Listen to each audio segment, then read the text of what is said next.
Device space is low. এই প্রবলেমটা সবার মোবাইলে আছে, জিও ফোনে বেশিরভাগই আছে।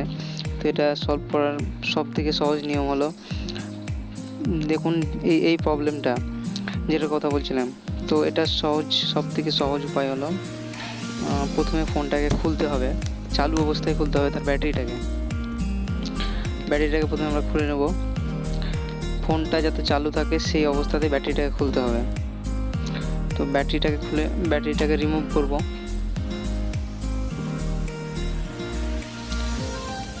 হ্যাঁ, চালু অবস্থাতে যাতে ব্যাটারিটা খোলা হয়। তো বেশি কিছু না, 2 মিনিটের ভিডিওটাতে আপনাদের প্রবলেমটা সলভ হয়ে যাবে।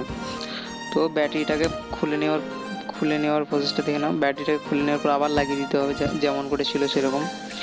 তারপর কি করতে হবে, রেড প্লাস স্টার, মানে রেড বাটন আর স্টার বাটন, এই দুটো বাটনকে একসাথে প্রেস করতে হবে, একই সময়ে প্রেস করতে হবে, একটাও আগু পিছু হলে হবে না, একই সাথে প্রেস করে ধরে রাখতে হবে কিছুক্ষণের জন্য।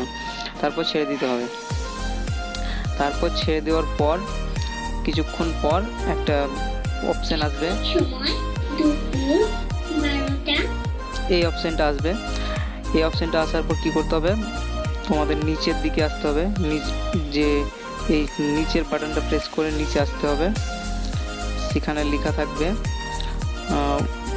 Wipe data fact. এই ওয়াইপ ডাটা ফ্যাক্টটা এসে লাল কালারের বাটনটা প্রেস করে ওকে করতে হবে, কারণ ওকেতে ক্লিক হবে না, লালটাই ওকে হবে, তাছাড়া কোনো বাটনে কাজ করবে না। তো এখানে ইয়েসে গিয়ে রেড কালার বাটনটা প্রেস করে ওকে করতে হবে। এই ওকে করার পর এবার উপরের দিকে আসতে হবে, দিয়ে রিবুট সিস্টেমে গিয়ে রেড বাটনে প্রেস করে ওকে করে দিতে হবে। তাহলে ব্যাস, আর কিছু করতে হবে না, ফোনটা নিজে নিজে চালু হয়ে যাবে।